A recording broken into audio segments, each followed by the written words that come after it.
So good afternoon. தனி வட்டி கூட்டு வட்டி, அதாவது simple interest and compound interest. அதற்கப்புறம் வந்து 4 PM வந்து கரண்ட் அஃபேர்ஸ், நடப்பு நிகழ்வுகள். இப்போ முதல்ல வந்து நம்ம தனி வட்டி கூட்டு வட்டி அப்படிங்கிறத பார்க்கலாம்.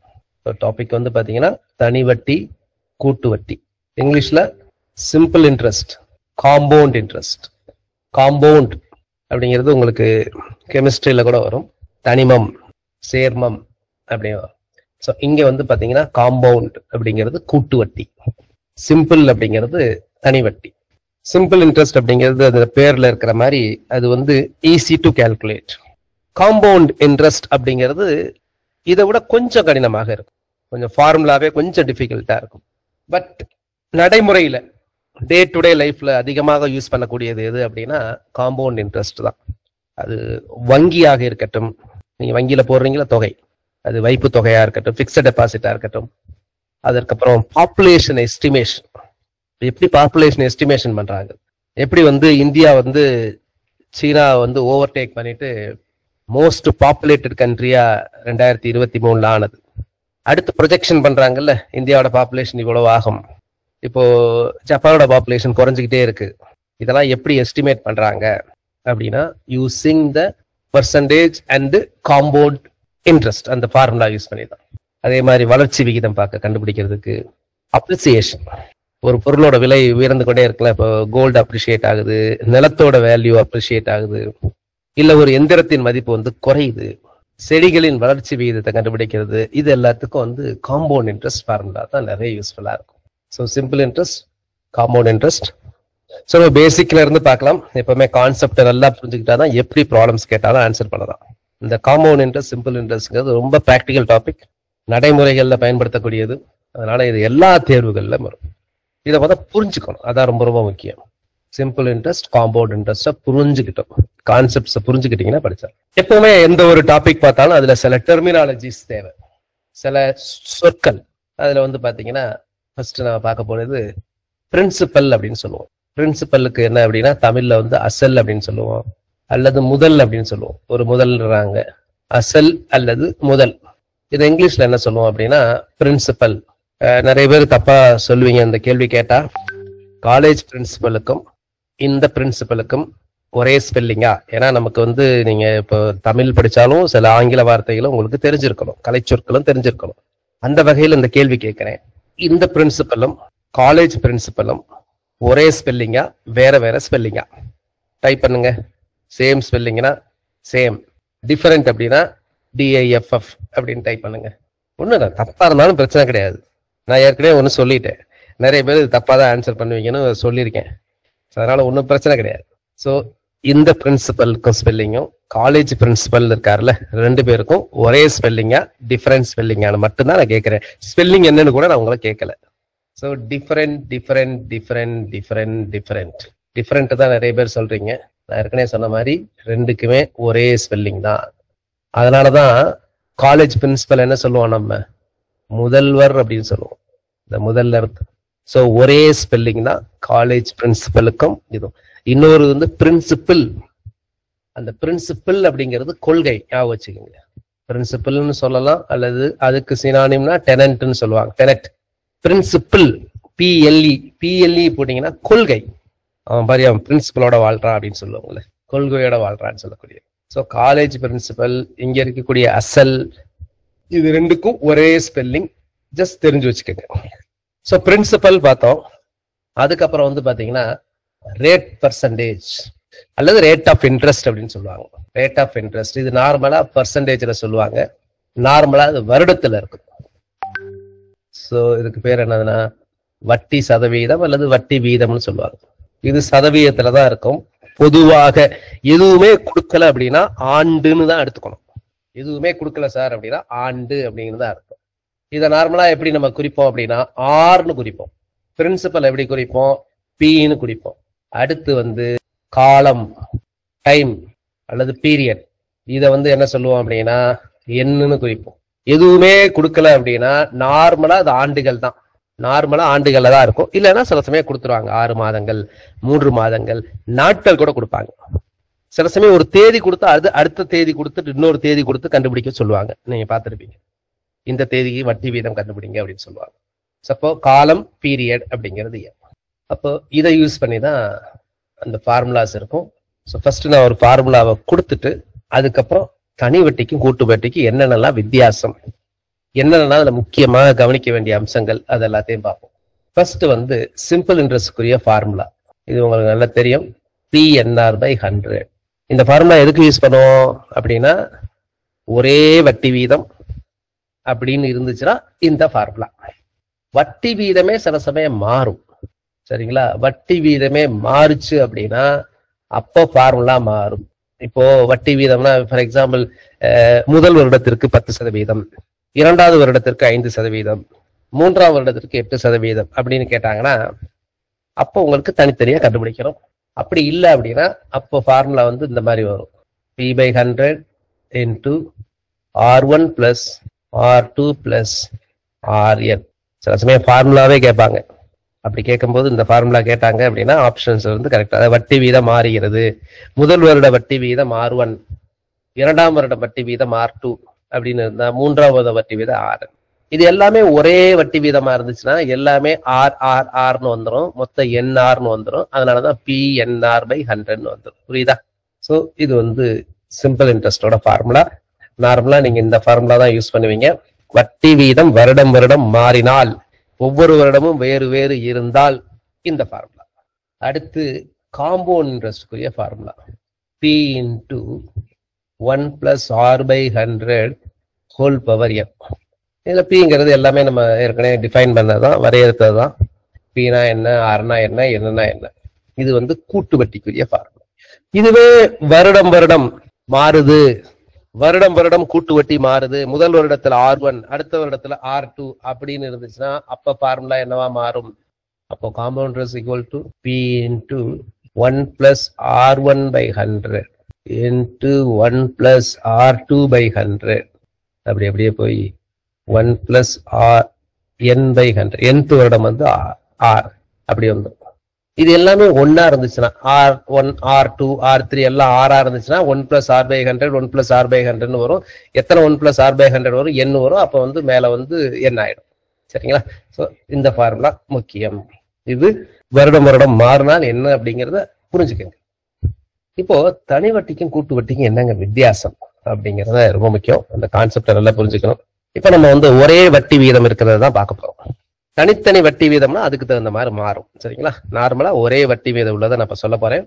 தனித்தனி வட்டி வீதம்னா அதுக்கு தகுந்த மாதிரி அப்ளை பண்ணிக்கிறோம். கூட்டு வட்டிக்கும் தனி வட்டிக்கும் உள்ள முக்கிய வித்தியாசம் என்ன அப்படின்னா, தனி வட்டியில எத்தனை வருஷம் கழிச்சாலும் சரி, சிம்பிள் இன்ட்ரெஸ்ட்ல இப்ப 4 வருஷமோ 5 வருஷமோ 10 வருஷமோ எத்தனை வருஷம் கழிச்சாலும் அசல் இருக்குல்ல, அசல் வந்து மாறாது. அசல் வந்து அதே அசல். இதுல தனி வட்டியில.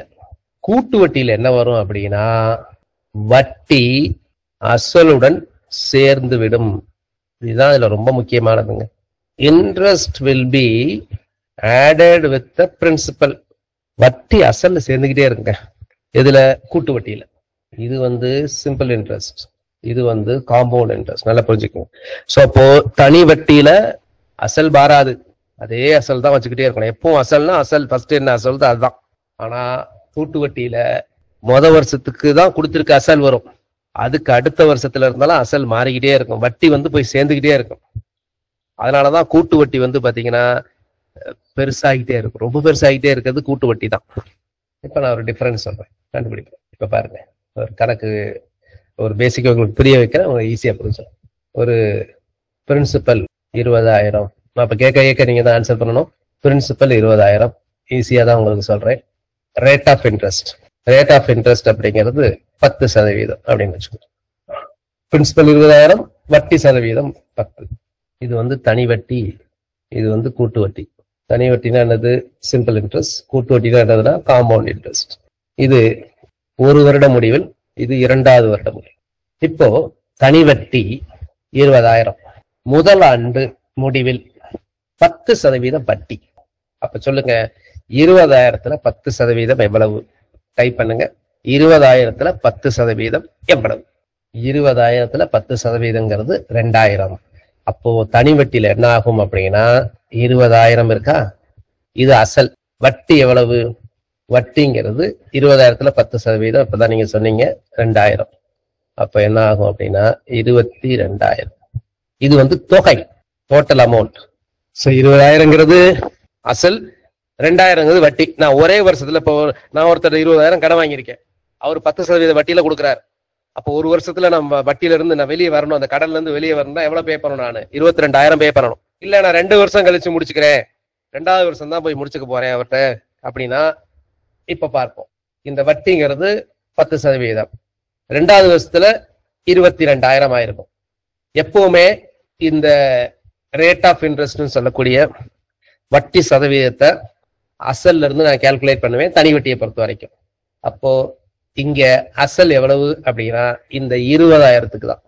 அப்போ இந்த 20,000க்கு தான் திரும்பவும் 10% கண்டுபிடிப்பேன். அப்போ 20,000க்கு 10% அப்படிங்கிறது 2,000. அப்போ இது 24,000 ஆகும். இப்படியே தாங்க போயிட்டே இருக்கும். அப்ப 3வது வருஷத்துல என்ன வரும்? இன்னும் 2,000 கூடும். அப்போ தனி வட்டியை பொறுத்த வரைக்கும் ஒரு வருஷம் நீங்க என்ன வட்டின்னு கண்டுபிடிச்சிட்டீங்கன்னா ஒவ்வொரு வருஷமும் அதே வட்டி தான் ஈஸியா கணக்கிடலாம். அன்லஸ் வருஷம் வருஷம் வட்டி மாறினா மட்டும்தான் மாறும். அப்படியே மாறினா கூட எப்பவுமே நான் அசல்ல இருந்தா கண்டுபிடிக்க போறேன். சரிங்களா? அப்போ 24,000. இதே 3வது வருஷத்துக்கு தனி வட்டி கண்டுபிடிச்சீங்கன்னா எவ்வளவு வரும் சொல்லுங்க? 3வது வருஷத்துல மொத்த தொகை எவ்வளவு வரும்? மொத்த தொகைங்கிறது என்னன்னு தெரிஞ்சுக்கங்க. எப்பவுமே மொத்த தொகை அப்படிங்கிறது என்னது? மொத்த தொகை அப்படிங்கிறது எதா இருந்தாலும் சரி என்ன அப்படின்னா அசல் பிளஸ் மொத்த வட்டி. இதுதான் கடைசியில வரக்கூடிய டோட்டல் அமௌண்ட். டோட்டல் அமௌண்ட்ங்கிறது என்னதுன்னா பிரின்சிபல் பிளஸ் டோட்டல் இன்ட்ரெஸ்ட். இது தெரிஞ்சுக்கணும். இதான் தொகை, மொத்த தொகை.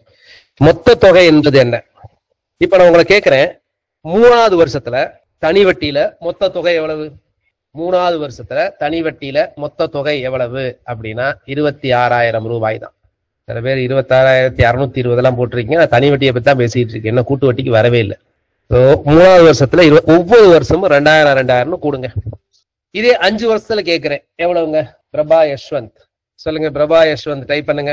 5 வருஷத்துல மொத்த தொகை எவ்வளவு தனி வட்டியில்? What is the total amount under simple interest அப்படின்னா 30,000 ரூபாய். Very good. 20,000ங்கிறது அசல் பிளஸ் 10,000ங்கிறது வட்டி. ஏன்னா வருஷம் 2,000 வட்டி. ஒரு வருஷத்துக்கு 2,000னா ஒவ்வொரு வருஷமும் 2,000 தான் தனி வட்டியை பொறுத்த வரைக்கும். அப்ப 5 வருஷத்துக்கு 10,000. அப்ப 20,000 பிளஸ் 10,000 30,000. சரி, இப்ப நம்ம கூட்டு வட்டிக்கு வருவோம். கூட்டு வட்டியில பாத்தீங்கன்னா முதல் வருடம் அசல் 20,000, வட்டி 2,000, மொத்தம் 22,000.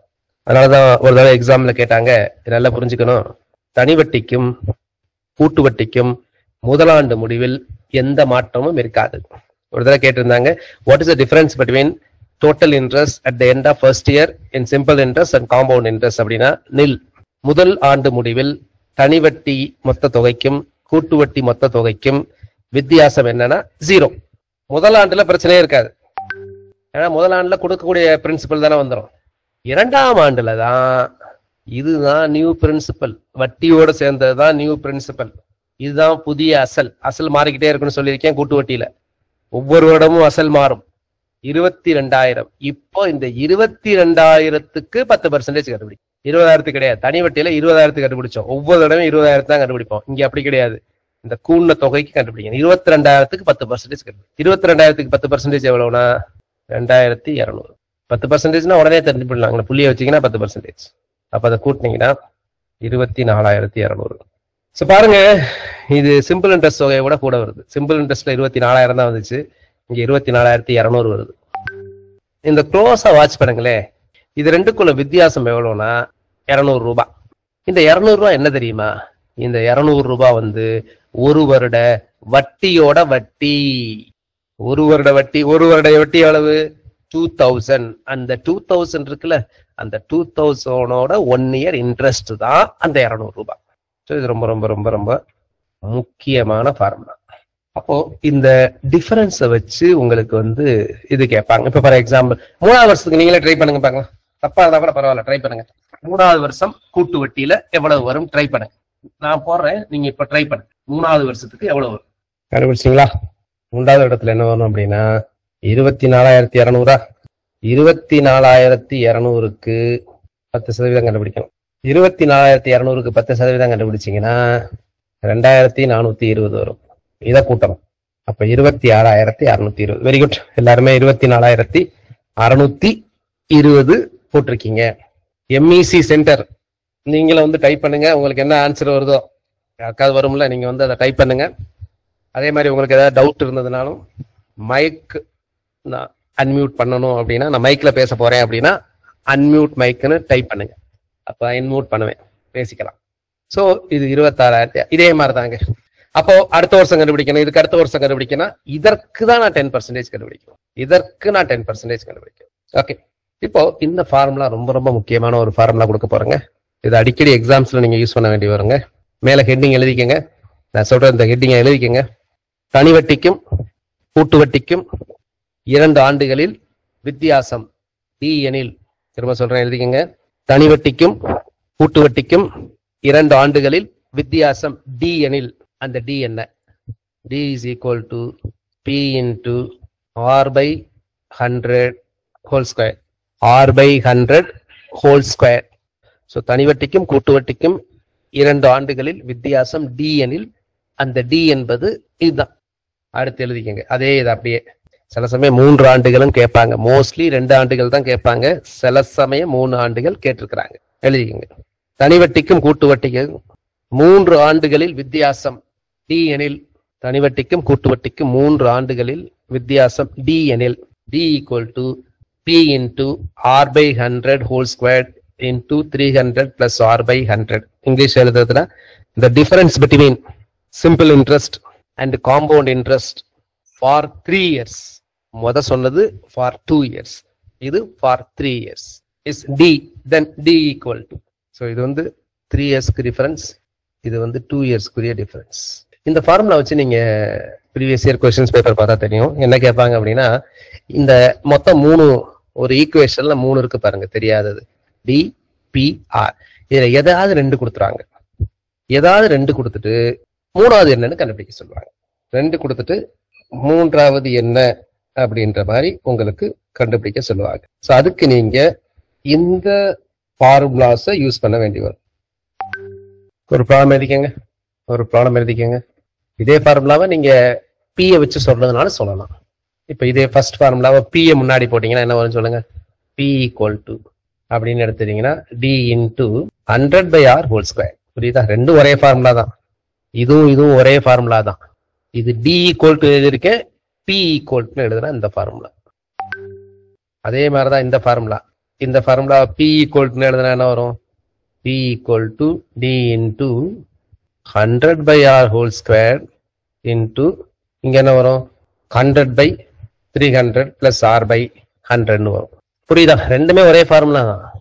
இது பின்னு எழுதுறமா டின்னு ஏதாவது ஒண்ணு ஞாபகம் வச்சுக்கோங்க. அவ்வளவுதான். அது எது உங்களுக்கு பிடிக்குதோ அதை ஞாபகம் வச்சுக்கோங்க. ஒண்ணு இது இல்லைன்னா இது.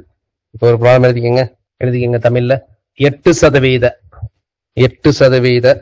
வட்டி வீதத்தில் 8% வட்டி வீதத்தில் 2 ஆண்டுகளில் முடிவில் 8% வட்டி வீதத்தில் 2 ஆண்டுகளில் முடிவில் 2 ஆண்டுகள் முடிவுங்கிறதுனால D2ன்னு போட்டிருக்கேன். 2 ஆண்டு முடிவில் கூட்டு வட்டிக்கும் தனி வட்டிக்கும் உள்ள வித்தியாசம் 40 ரூபாய் எனில் அசல் எவ்வளவு? அவ்வளவுதான். எனில் அசல் எவ்வளவு? English எழுதிக்கங்க.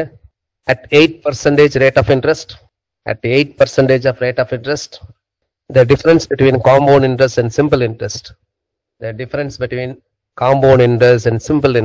the end of 2 years is 40 rupees. Find the principal. Easy. Formula அப்படியே சப்ஸ்டியூட் பண்ணீங்கனாலே வந்துடும். D2ங்கிறது டிங்கிறதா D2. அதாவது இதுக்கு 2 வருஷம்னா என்ன சொல்லுவோம்? அதை D2ன்னு சொல்லுவோம்ல, அதுக்காக D2. இதே 3 வருஷம் அப்படின்னா இதை D3 அப்படின்னு சொல்லுவோம். அல்லது டின்னு கூட நீங்க வச்சுக்கலாம். What is the answer? எல்லாருக்கும் ஒரே ஆன்சர் வருதா? கமான், ஒர்க் அவுட் பண்ணி பாருங்க. அப்படியே சப்ஸ்டியூட் பண்ணுங்க. ஃபார்முலா இருக்கு உங்க கையில. ஆர் போடுங்க, டி போடுங்க, பி என்னன்னு கண்டுபிடிக்கணும். அவ்வளவுதான். P equal to T into 100 by R whole square. அவ்வளவுதானே? ஈக்குவல் டு டி எவ்வளவு? 40 இன்டு 100 ஸ்கொயர்னா என்னது? 100 இன்டு 100ன்னு அர்த்தம். By R into R square. ஆறுங்கிறது 8 அடிங்க. 8 5 40. இன்னொரு 8 அடிங்க. இங்க அடிக்க முடியாது, இங்க அடிக்கலாம். இங்க 8 அடிச்சிங்க அப்படின்னா, அப்படியே 100ல அடிச்சிங்க அப்படின்னா 12.5ன்னு வரும். இல்லை தனித்தனியாக அடிக்கிறேன் அப்படின்னா இதை அடிங்க. முதல் 4ஆல் அடிச்சிங்கன்னா 25, அப்புறம் இங்கே அடிச்சிங்கன்னா 50. ஸோ இது எல்லாத்தையும் நீங்கள் பெருக்கணும். இந்த 3 நம்பரையும் பெருக்கணும். இந்த 3 நம்பரையும் பெருக்கிறீங்கன்னா என்ன வரும்?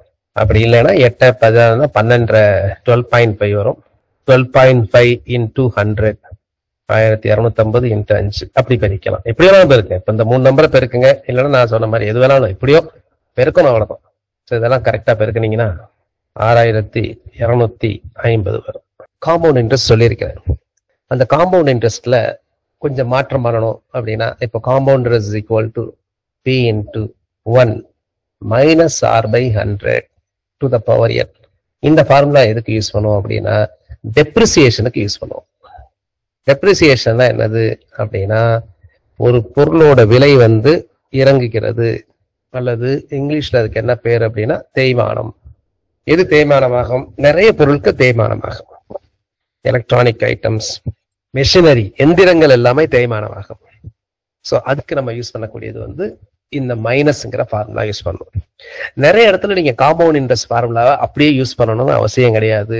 தனித்தனியா கண்டுபிடிச்சு பண்றதுதான் ஈஸி. இப்போ ஒரு ப்ராப்ளம் கொடுக்குறேன் பாருங்க. ஒரு இடத்தின் மக்கள் தொகை தற்போது 20,000, ஆண்டுக்கு 20% உயர்கிறது எனில், சில சமயம் கால்குலேஷன்ஸ் நிறையவே கேட்பாங்க, 3 வருடங்கள் கழித்து மக்கள் தொகை என்னவாக இருக்கும்? கண்டுபிடிங்க. 3 வருடங்கள் கழித்து மக்கள் தொகை என்னவாக இருக்கும்? இங்கிலீஷ்ல சொல்றதுன்னா, the population of a town is 20,000 right now. The population of a town is 20,000 right now. The percentage of increase in population, the percentage of increase in population is 20%. ஆண்டுக்கு 20% மக்கள் தொகை உயர்கிறது எனில், 3 வருடங்கள் கழித்து மக்கள் தொகை எவ்வளவாக இருக்கும்? 3 வருடங்கள் கழித்து what will be the population after 3 years? அப்போ இது நீங்க ஃபார்முலா யூஸ் பண்ணலாம். ஃபார்முலா யூஸ் பண்றதுன்னா என்னது? ஃபார்முலா யூஸ் பண்றதுன்னா நான் வந்து P 3 years கண்டுபிடிக்கணும். this is equal to இப்ப இருக்கக்கூடிய P into 1 plus R by 100 to the power 3. அவ்வளவுதான். Pங்கிறது 20,000, Dங்கிறது 20 போட்டு சிம்பிளிஃபை பண்ணீங்கன்னா ஆன்சர் வந்துடும். அப்படி இல்லை அப்படின்னா ஈஸியா கண்டுபிடிக்கிறதுக்கு என்ன அர்த்தம்? ஈஸியான கால்குலேஷன் கொஞ்சம் புரிஞ்சுக்கிட்டு கண்டுபிடிக்கிறதுக்கு என்ன அப்படின்னா, இப்போ 20,000, ரேட் ஆஃப் இன்ட்ரெஸ்ட் 20%. அப்போ முதல் வருடத்துல என்ன இருக்கும் அப்படின்னா, 20,000 பிளஸ் 20%. 20,000த்துல 20% எவ்வளவு? 4,000. நல்லா புரிஞ்சுங்க. 20,000த்துல 20% 4,000. அப்ப 4,000னா 24,000 ஆயிரம். ரெண்டாவது இடத்துல என்ன ஆகும் அப்படின்னா, இந்த 24,000 அதுல 20% கண்டுபிடிக்கணும். 24,000த்துல 20%, 10%, 2,400. ஸோ இது முதல் தெரியணும். இந்த 10% எப்படி தெரியலன்னா நீங்க கொஞ்சம் கஷ்டம். அதுக்கு இந்த ஃபார்முலா யூஸ் பண்ணிட்டு போயிரு. ஸோ இது வந்து பாத்தீங்கன்னா 4,800. அப்போ 28,800. அப்போ 3வது வருஷத்துல என்ன ஆகும் அப்படின்னா 28,800 இதுல 20%. இதுல 20% அப்படிங்கிறது என்ன அப்படின்னா, அதுக்கு அட்லீஸ்ட் இதையாவது போட்டுக்கணும். 20%னா இது 2ஆல பெருக்கும். 5,760. ஸோ 0 6 8 7 15 5 மீதி 1 9 14 1 மீதி 3. ஸோ ஆன்சர் வந்து 34,560. Very good. எல்லாருமே டைப் பண்ணிருக்கீங்க. மோஸ்ட்லி எல்லாரும் டைப் பண்ணிருக்கீங்க. 34,560. அவ்வளவுதான். இப்ப இன்னொரு ப்ராப்ளம் எழுதிக்கங்க. ஒரு எந்திரத்தின் தற்போதைய விலை 4 லட்சம் ரூபாய். ஒரு எந்திரத்தின் தற்போதைய விலை 4 லட்சம் ரூபாய். தேய்மானம், ரேட் ஆஃப் டெப்ரிசியேஷன், ஒரு எந்திரத்தின் தற்போதைய விலை 4 லட்சம் ரூபாய். The value of a machinery is 4 lakh rupees. The value of a machinery is 4 lakh rupees. Rate of depreciation 15%. 2 வருடங்கள் கழித்து அதன் மதிப்பு என்ன? 2 வருடங்கள் கழித்து அதன் மதிப்பு என்ன? Find the value of the machinery after 2 years. Find the value of the machinery after 2 years. 2 வருடங்கள் கழித்து அதனுடைய மதிப்பு என்ன? இப்போதைக்கு அது வந்து 4 லட்சம் ரூபாய். Rate of depreciation 15%. இங்க பிளஸ் பண்ணிடக்கூடாது. பாப்புலேஷன் கூடுதுன்னா பிளஸ் பண்ணணும். இது குறையுது அப்படின்னா மைனஸ் பண்ணணும். கண்டுபிடிங்க. நல்லா புரிஞ்சுக்கங்க. 15%. ஸோ 4 லட்சம். 4 லட்சத்துல 15% எப்படி சார் கண்டுபிடிக்கிறது அப்படின்னா, 4 லட்சத்துல 10%ங்கிறது 40,000, 5%ங்கிறது 20,000. அப்போ 15% அப்படிங்கிறது 60,000. 15% 10%, அப்புறம் ஒரு 5% கண்டுபிடிக்கலாம். டீட்டெயில்டா மற்றவங்களுக்கு சொல்றது அப்படின்னா 10%ங்கிறது 40,000. எப்படி 10% இதுல புள்ளி வச்சா 10% ஆயிடும். 5%னா இதுல பாதி. அப்போ இதுதான் 60%. சோ இங்க கழிக்கணும். அப்போ இதை கழிச்சிங்க அப்படின்னா 3,40,000. இப்போ இதுல 15% கழிக்கணும். இதுல 10% எவ்வளவு? 34,000. 34,000த்துல 5% எவ்வளவு? 17,000.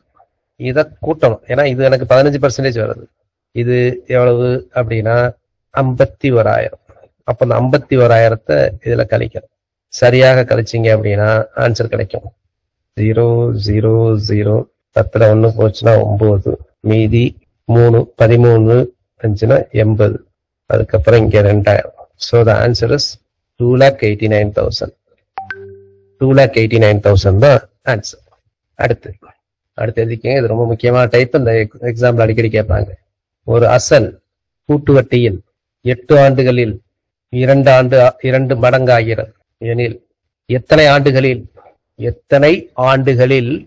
8 மடங்காகும்? இங்கிலீஷ்ல எழுதிக்கங்க. A principal doubles in 8 years under compound interest. A principal doubles in 8 years under compound interest. In how many years it will become 8 times? In how many years it will become 8 times? So ஒரு principal x அப்படிங்கிற ஒரு principal compound இன்ட்ரெஸ்ட்ல 8 இயர்ஸ்ல 2x ஆகுது.